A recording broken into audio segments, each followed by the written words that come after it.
أعوذ بالله من الشيطان الرجيم بسم الله الرحمن الرحيم لا أقسم بيوم القيامة আল্লাহ পাক বলছেন, আমি শপথ করতেছি কিয়ামত দিবসের। এই কথার দ্বারা আল্লাহ পাক কিয়ামত যে হবে তার নিশ্চয়তা দান করলেন। সুবহানাল্লাহ। এই পৃথিবীর বহু লোক মনে করে কিয়ামত বলতে কিচ্ছু নাই, কিন্তু যিনি কিয়ামত ঘটাবেন, এই বিশ্বের মালিক যিনি, এই দুনিয়াটাকে যিনি সৃষ্টি করেছেন, তিনি বলছেন কিয়ামত অবশ্যই হবে। এবং যেহেতু কিয়ামত হবে, সেই কিয়ামত দিবসের কসম তিনি খেয়ে তার নিজের বক্তব্য তিনি শুরু করছেন। ওয়ালা উকসিমু বিন-নাফসিল লাওয়ামা, আর আমি শপথ করছি সেই নফসের, যে নফস মানুষের ত্রুটি বিচ্যুতি হয়ে গেলে ধিক্কার জানায়, সমালোচনা করে। একটা মানুষ যখন কোনো অন্যায় অবিচার করে, কোনো পাপ করে, মানুষের ভেতরে একটা নফস আছে, একটা প্রবৃত্তি আছে, যে প্রবৃত্তি ওই মানুষটাকে, ওই ব্যক্তিকে তার এই পাপের ব্যাপারে, তার এই অন্যায়ের ব্যাপারে সমালোচনা করে, ধিক্কার জানায় এবং বলে তোমার মতো মানুষের জন্য এই কাজটা করা ঠিক হয়নি। দেখবেন অনেক লোকই অনেক অন্যায় করার পরে নিজে নিজেই বলে যে আসলে এই কাজটা করা আমার ঠিক হয়নি। আল্লাহ পাক বলছেন, এই ধরনের প্রবৃত্তি দিয়েই আমি মানুষকে সৃষ্টি করেছি। এটাকে নফসে লাওয়ামা বলা হয়। কোরআন শরীফে 3টি নফসের কথা বলা হয়েছে।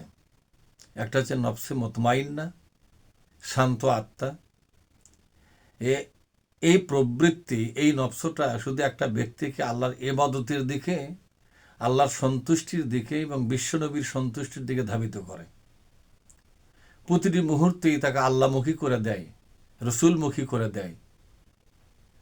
আর নফসের লাওয়ামা, এই নফসটা, এই প্রবৃত্তিটা মানুষের ভিতরে বিবেকের কাজ করে। সে যখন বিবেক বিরুদ্ধ কাজ করে, তখন এই নফস তাকে দংশন করে, সমালোচনা করে, ধিক্কার জানায় এবং বলে দেয় যে না, তোমার জন্য এই কাজটা শোভনীয় নয়, এই কাজটা আসলে অন্যায়, এ কাজটা ভুল হচ্ছে, অন্যায় হচ্ছে, জুলুম হচ্ছে, এ কাজটা অন্যের অধিকার নষ্ট করা হচ্ছে, অন্যকে দাবায় দিয়া তুমি ওপরে উঠবে, এটা তোমার ঠিক হয়নি। এইভাবে করে একটা মানুষকে ভেতর থেকেই তাকে শাসন করে। এটা একটা শাসনকর্তা হৃদয়, শাসনকর্তা প্রবৃত্তি। এটাকে নফসে লাওয়ামা বলা হয়েছে, যেটাকে বলা যায় একটা মানুষের ভেতরকার গার্জিয়ান, সৎ গার্জিয়ান। এবার আল্লাহ তাআলা বলছেন, আয়াহসাবুল ইনসানু আল্লান নাজমাআ ইযামা, মানুষ কি মনে করে নিয়েছে যে সে মরে গেলে আমি তার হাড় হাড্ডিগুলোকে একত্র করতে পারবো না? আল্লান নাজমাআ ইযামা, আমি কোনোদিনই এই হারিয়ে যাওয়া, গলে যাওয়া, মাটি হয়ে যাওয়া, ধ্বংস হয়ে যাওয়া হাড় হাড্ডিগুলোকে আমি একত্র করতে পারবো না, আবার নতুন করে মানুষ বানাতে পারবো না। এই ধারণা কি মানুষ করে নাকি? এই পৃথিবীর যত নাস্তিক, তারা মনে করে মানুষ মরে গেলে এই মানুষ দিয়ে আর কোনো কাজ নাই, এটা কোনোদিন আর মানুষ হিসেবে নিজেকে আর খাড়া করতে পারবে না। এই মানুষ এমনি এমনি প্রাকৃতিকভাবে হয়েছে, এটা মরে গেলেই সব শেষ হয়ে যাবে। আল্লাহ পাক বলছেন, প্রশ্ন করেছেন, তোমরা যারা মানুষ, তোমাদের কি ধারণা যে তোমাদের হাড় হাড্ডিগুলোকে আমি একত্র করতে পারবো না? আল্লাহ পাক বলছেন, বালা কাদিরিনা আলা আন নুসাউইয়া বানানা, অবশ্যই পারবো। তোমাদের হাড় হাড্ডিগুলো যেখানে ছড়িয়ে ছিটিয়ে যাক, এমনকি বোমার আঘাতে আগুনে পুড়ে ছাই হয়ে, ভস্ম হয়ে পৃথিবীর দিক দিগন্তে যদি ছড়িয়ে ছিটিয়ে যায়, আমি নতুন করে আবার তোমাদেরকে তৈরি করব। তা আল্লাহ পাক বলছেন, বালা, অবশ্যই পারবো। তোমাদের অবিশ্বাসের কোনো প্রয়োজন নেই। কি কারণ থাকতে পারে অবিশ্বাসের? কাদিরিনা, অবশ্যই তিনি সক্ষম, আলা আন নুসাব্বিহা বানানাহু, এমনকি মানুষের যে আঙ্গুলের যে গিরা, এই গিরা পর্যন্ত আল্লাহ সংরক্ষণ করেছেন। সুবহানাল্লাহি ওয়া বিহামদিহি।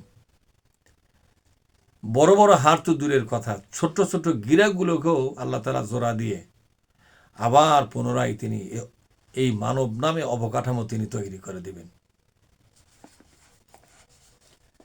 আসল ব্যাপারটা কি? আসল ব্যাপারটা আল্লাহ নিজেই বলেছেন, বাল ইউরিদুল ইনসানু লিয়াফজুরা আমামা।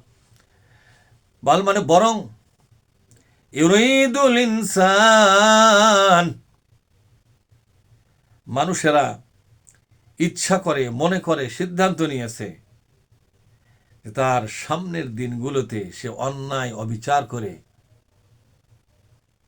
জুলুম করে, পাপের সাম্রাজ্য তৈরি করে নিজের জীবনটাকে শক্ত, মজবুত এবং ক্ষমতায়ন করে থাকতে চায়। এটা তার সিদ্ধান্ত। কিছু মানুষ সিদ্ধান্ত নিয়ে ফেলেছে, যত অন্যায়ই হোক, যত অবিচারই হোক, আমাকে সমাজে মাথা উঁচু করে দাঁড়াতেই হবে। তাতে কারো অধিকার হরণ করে হোক, কারো প্রতি জুলুম করে হোক, সামনের দিনগুলোতে সে অন্যায়ের এবং অবিচারের স্টিম রোলার চালিয়ে মানুষকে দমন পীড়ন করে, মানুষকে জিম্মি করে নিজেকে প্রতিষ্ঠিত রাখবে। নিজের ক্ষমতা, নিজের আধিপত্য, নিজের প্রভুত্ব এগুলোকে সুপ্রতিষ্ঠিত করবে। এভাবেই সে নিজেকে প্রভু হিসাবে এই সমাজে প্রতিষ্ঠা করতে চায়। আল্লাহ তাআলা এই কথাটাই বলেছেন যে কিয়ামত অবিশ্বাস করে কারা? যারা পাপের সাম্রাজ্য তৈরি করে নিজেকে এই মহাবিশ্বের মধ্যে একটা জালেম হিসাবে প্রতিষ্ঠা করতে চাচ্ছে যারা, তারাই পরকালকে মানতে চায় না। আল্লাহ পাক বলছেন, ইয়াসআলু আইয়ানা ইয়াউমুল কিয়ামা, এই মানুষগুলো জিজ্ঞাসা করে কিয়ামত কবে হবে।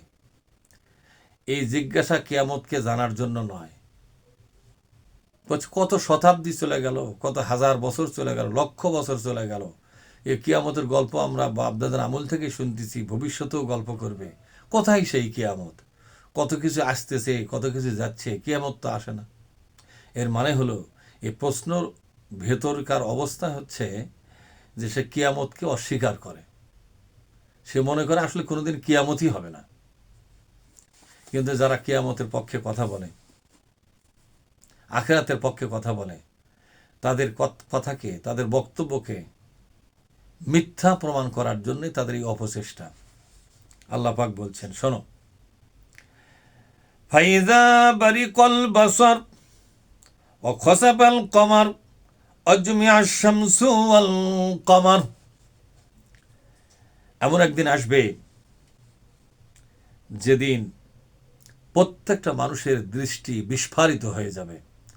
ফাইজা বারিকল বাসর, বাসর মানে দৃষ্টিশক্তি, বিস্ফারিত হবে। কিয়ামত কায়েম হওয়ার পরে ভয়ের চোটে নিজের জাহান্নামী এবং আযাবের মধ্যে নিক্ষিপ্ত হওয়ার এই আয়োজন দেখে তার চক্ষু ছানাবড়া হয়ে যাবে। এ কথা আল্লাহ বলেছেন যে কিয়ামতকে তোমরা অস্বীকার করতেছো, বিশ্বাস করতে পারছো না। সে কিয়ামত যেদিন কায়েম হবে সেদিন তোমার দৃশ্যটা কেমন হবে শোনো। সেদিন তোমার দৃষ্টিশক্তি বিস্ফারিত হবে, চোখে শস্যের ফুল দেখবে, দিনের বেলায় অন্ধকার দেখবে। বিপদ আঁচ করতে পেরে তোমার দৃষ্টিশক্তি সেদিন ছানাবড়া হয়ে যাবে। অখসাফাল কমার, অখসাফাল কমার, এবং চাঁদের আলো যেদিন ছিঁড়ে নেওয়া হবে। খসাফ শব্দের অর্থ হলো যে চাঁদের আলোটাকে সেদিন আলোহীন করে দেওয়া হবে। কেমনে? সূর্যের আলো চাঁদের উপরে পড়ে, এরপরে চাঁদটা আলোকিত হয়। কিন্তু আল্লাহ তাআলা সেদিন সূর্যকে আলোহীন করে দেওয়ার কারণে চাঁদটা সেদিন আলোহীন হয়ে যাবে। সূর্যের কোনো আলো থাকবে না। গোটা বিশ্ব ব্রহ্মাণ্ড সেদিন লণ্ডভণ্ড হবে, অন্ধকারে ছেয়ে যাবে সব। ঠিক এই সময় যার যার কক্ষপথ থেকে ছিটকে বেরিয়ে যাবে, কারো কোনো কক্ষপথ থাকবে না, সবাই সবার কক্ষপথ থেকে কক্ষচ্যুত হয়ে যাবে।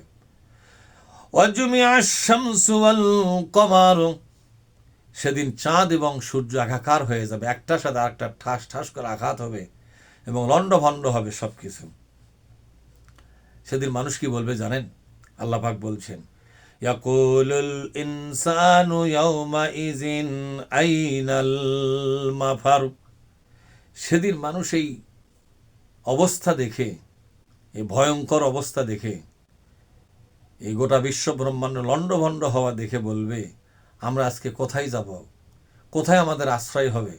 সমস্ত বিল্ডিং, পাহাড় পর্বত ভেঙে চুরমার হয়ে যাচ্ছে, আকাশ খসে খসে পড়তেছে, চাঁদ সূর্যগুলো খসে পড়তেছে, মানুষগুলো পঙ্গপালের মতো উড়ে বেড়াচ্ছে। আসলে আমাদের ঠিকানা কোথায়? যাব কোথায়? কোথায় গেলে একটু বাঁচতে পারবো? কোথায় গেলে একটু শান্তি পাবো? কোথায় গেলে একটু বিপদমুক্ত হতে পারবো? এই জায়গা খুঁজতেছে মানুষ। সেদিন অবাক হয়ে বলবে, আসলে আমাদের ডেস্টিনেশনটা কোথায়? এখন কোথায় যাব আমরা? আল্লাহ কি বলছেন? কাল্লা লা ওয়াজার, কখনোই নয়। আসলে কোনো ঠিকানা তোমাদের হবে না। লা ওয়াজার, পালাবার মতো কোনো জায়গা বা কোনো আশ্রয়স্থল তোমাদের নাই। যেখানে লণ্ডভণ্ড দেখতেছ, এখানেই তোমাদেরকে খাড়া করা হবে। এটাই হলো কেয়ামত। কেয়ামত শব্দের অর্থ হলো দাঁড়িয়ে থাকা। কেয়াম থেকে কেয়ামাত, অর্থাৎ সমস্ত মানুষ যেদিন দাঁড়িয়ে থাকবে উলঙ্গ অবস্থায়, এটাকে কিয়ামত বলা হয়েছে। ইলা রাব্বিকা ইয়াওমাইযিনিল মুস্তাকার, সেদিন একমাত্র আল্লাহর দরবার অর্থাৎ বিচারের আদালতে তোমাদের ঠাঁই হবে। তোমাদের খাওয়া দাওয়ার জন্য কোনো জায়গা এখন আপাতত নাই, বিশ্রামের কোনো জায়গা নাই, নিরাপদ কোনো আশ্রয়স্থল নাই। এখন শুধুমাত্র তোমাদের দাঁড়িয়ে থাকতে হবে আল্লাহর আদালতের সামনে। তাই আল্লাহ পাক বলছেন, ইলা রব্বিকা, তোমার রবের দিকে, ইয়াউমাইজিন, সেই দিন, আল মুস্তাকার, সেদিন হবে তোমাদের দাঁড়াবার জায়গা। এখন দাঁড়িয়ে থাকো। আল্লাহ পাক বিচার শুরু করেছেন, বিচার হবে। এরপরে কে জান্নাতি হবে কে জাহান্নামী হবে তার চূড়ান্ত সিদ্ধান্ত আসতেছে। আল্লাহ পাক বলছেন, ইউনাব্বাউল ইনসানু ইয়াউমাইযিন বিমা কদ্দামা ওয়া আখখার। আল্লাহ পাক বলছেন, সেদিন মানুষকে জানিয়ে দেওয়া হবে দুনিয়াতে থাকতে সে আল্লাহর দরবারে কি প্রেরণ করেছে, এবং দুনিয়া থেকে যখন সে বিদায় হয় কি রেখে এসেছিল। একথার মানে কি? একথার মানে বেঁচে থাকতে মানুষ ভালো কিছু করুক বা মন্দ কিছু করুক, ভালো এবং মন্দের সবটুকু রিপোর্ট, নথিপত্র আল্লাহর কাছে জমা হয়। লোকটার মৃত্যু হয়নি, কিন্তু তার আমলনামা, তার কর্মকাণ্ড, তার কথাবার্তা, ভিডিও অডিও সহ প্রতিদিনকার, প্রতি সপ্তাহের, প্রতি বছরের, প্রতি মাসের, প্রতি শতাব্দীর, প্রতি যুগের সমস্ত রেকর্ডপত্রগুলো জমা হয়ে যায় আল্লাহর কাছে।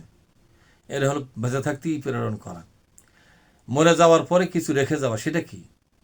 সেটা হচ্ছে আপনি কি ধরনের নীতি নৈতিকতা রেখে এসেছেন, কি ধরনের আচার আচরণ রেখে এসেছেন, কি ধরনের শিক্ষা রেখে এসেছেন, কি ধরনের নোংরামি রেখে এসেছেন, কি ধরনের ভালো কিছু রেখে এসেছেন, কি ধরনের সংগঠন রেখে এসেছেন, কি ধরনের দল পার্টি রেখে এসেছেন, কোন দল রেখে এসেছেন, আল্লাহর কোরআন প্রতিষ্ঠার দল রেখে এসেছেন, নাকি মানুষের আইনের পার্টি যেটা করতেন সেটা রেখে এসেছেন। যা রেখে এসেছেন সেটাও আপনার নামই রেকর্ড হতে থাকবে। এই জিনিসটা যতদিন পর্যন্ত দুনিয়ায় জীবন্ত থাকবে, অ্যাক্টিভ থাকবে, ততদিন ওই জিনিসগুলোর আপনার নামে রেকর্ডপত্র হতেই থাকবে।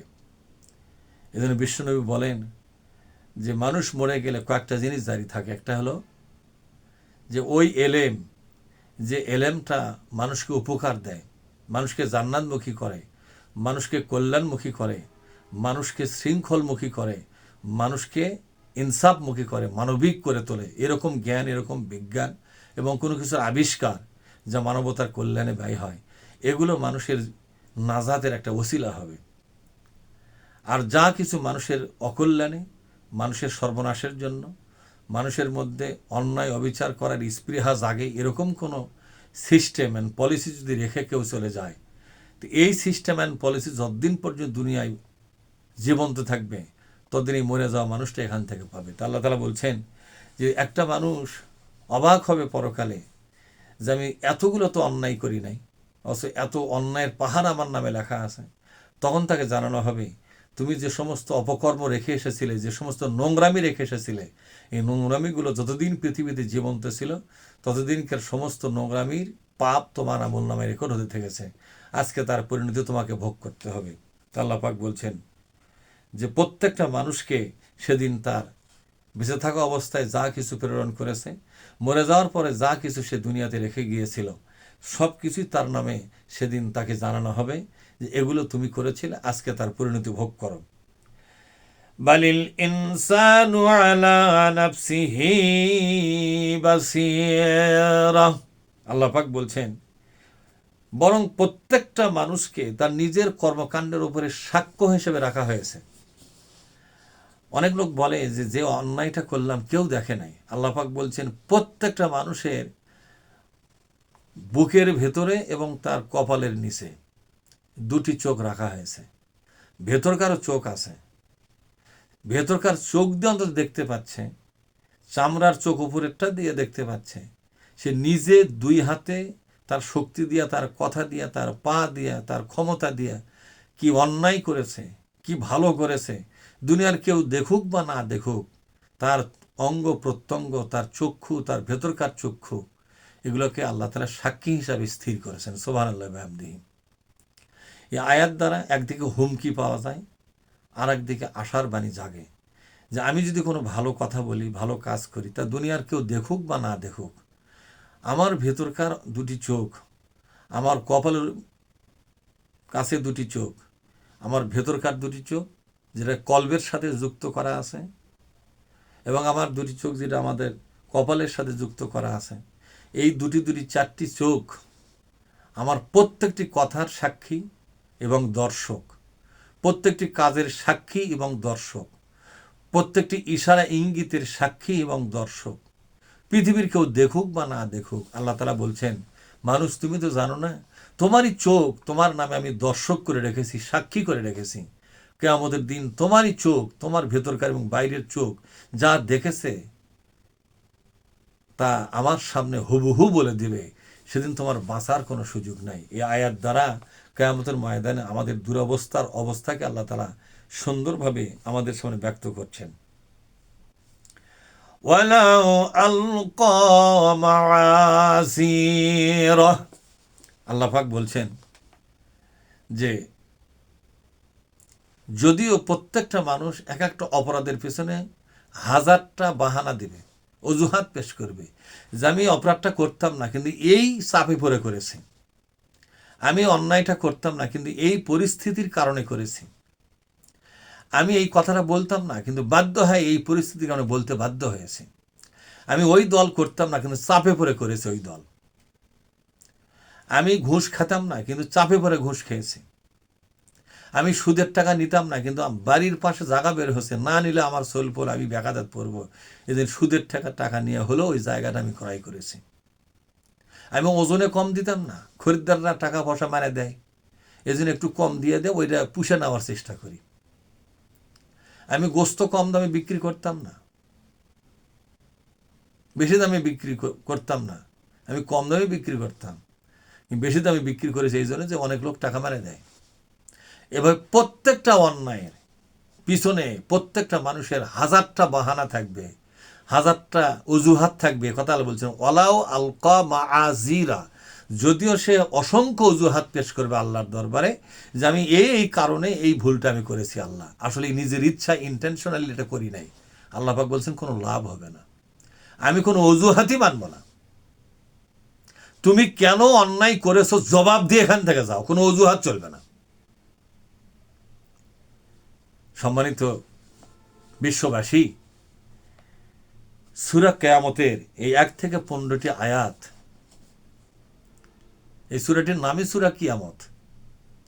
এই সূরার 1 থেকে 15টি আয়াত আমাদের জীবন পাল্টে দেবে যদি আমরা উপলব্ধি করি যে আসলে আমাদের পিছনে আমরাই গোপন সাক্ষী হয়ে আছি, আমাদের পিছনে ফেরেশতারা সাক্ষী হয়ে আছে, আমাদের পিছনে পৃথিবীর সমস্ত সৃষ্টিগুলো সাক্ষী হয়ে আছে, আমাদের পিছনে স্বয়ং আল্লাহ সাক্ষী হয়ে আছে। সুতরাং আমরা তো নিজেদের নজরদারিতে নিজেরাই আছি, ফেরেশতাদের নজরদারিতে আছি। এই দুনিয়ার মাটি, পানি, বাতাস, আলো, গাছগাছালি, সমস্ত সৃষ্টির অণু পরমাণুগুলো আমাদের বিরুদ্ধে সাক্ষী হয়ে আছে, দর্শক হয়ে আছে, শ্রোতা হয়ে আছে। স্বয়ং আল্লাহ আমাদের দর্শক এবং শ্রোতা। সুতরাং আমাদেরকে কি পরিমাণ সতর্কতার জীবনযাপন করতে হবে, আয়াতগুলোর দ্বারা আল্লাহ তাআলা সে শিক্ষায় আমাদেরকে দান করেছেন। সম্মানিত বিশ্ববাসী, যদি আপনারা কোরআনের এই সূরা কিয়ামতের এই 15টি আয়াতের তরজমা এবং ব্যাখ্যা আপনারা যদি বিশ্বাস করেন এবং নিজের জীবনকে বদলাবার জন্য সিদ্ধান্ত নেন, এ কল্যাণ আল্লাহর হবে না, ফেরেশতার হবে না, এ কল্যাণ আমরাই ভোগ করতে পারবো, এর যাজা আমরাই ভোগ করতে পারবো। এর জন্য আল্লাহ তাআলার দরবারে আমাদেরই সম্মান বৃদ্ধি পাবে। মহাবিশ্বের মালিক আল্লাহ তাআলা আমাদেরকে এই কথাগুলোকে উপলব্ধি করবার তৌফিক দিন। আমিন। আসসালামু আলাইকুম ওয়া রাহমাতুল্লাহি ওয়া বারাকাতুহু।